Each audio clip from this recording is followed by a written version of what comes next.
Hello guys, இன்னைக்கு நம்ம சேனலில் சில்லி போண்டா செய்ய போகிறோம். அதுக்கு ஒரு பவுலில் 3/4 கப் கடலை மாவு எடுத்துக்கலாம்.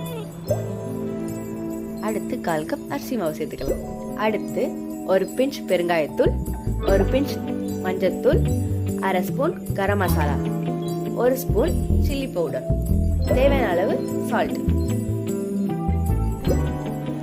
இப்போ தேவையான அளவு தண்ணி எடுத்துக்கோங்க.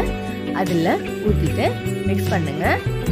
திக்காவும் இல்லாமல் தண்ணியாகவும் இல்லாமல் இந்த பதத்துக்கு வரணும். அது வரைக்கும் நல்லா மிக்ஸ் பண்ணிக்கோங்க.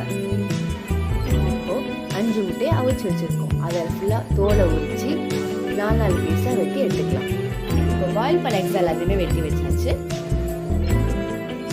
அது எல்லாத்தையுமே பேட்டர்ல போட்டு டிப் பண்ணி எடுத்து ஃப்ரை பண்ணலாம்.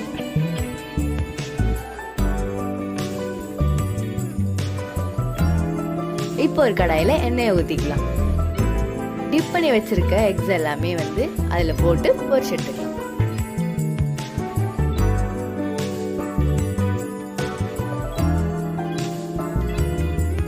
முட்டை எல்லாமே ஃப்ரை பண்ணி ரெடியா இருக்கு. அடுத்து நம்ம தொக்கு செய்ய ஆரம்பிக்கலாம். கிரேவி செய்யறதுக்கு ஒரு பேன்ல ஆயில் ஊற்றிக்கலாம்.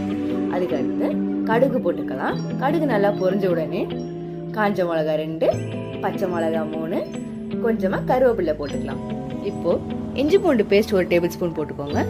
2 வெங்காயம் பொடி பொடியா நறுக்கினதை அதில் சேர்த்துக்கோங்க. கோல்டன் ப்ரௌனிஷா வர வரைக்கும் நல்லா வதக்கிட்டே இருங்க. வெங்காயம் கோல்டன் ப்ரௌனா வதங்கினதுக்கு அப்புறமா கொஞ்சோண்டு மஞ்சத்தூள், 1/2 டீஸ்பூன் சீரகத்தூள், 1 table spoon garam masala, 1 table spoon மிளகாய்த்தூள் இதெல்லாம் போட்டு தேவையான அளவு உப்பு சேர்த்து நல்லா கிளறி விட்டுக்கோங்க.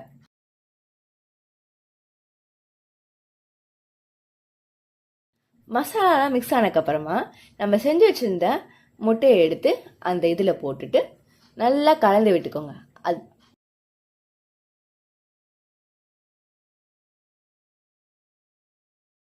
நம்ம செஞ்சு வச்சிருக்க ரெசிபியை எடுத்து ஒரு பவுலில் ட்ரான்ஸ்ஃபர் பண்ணிக்கலாம்.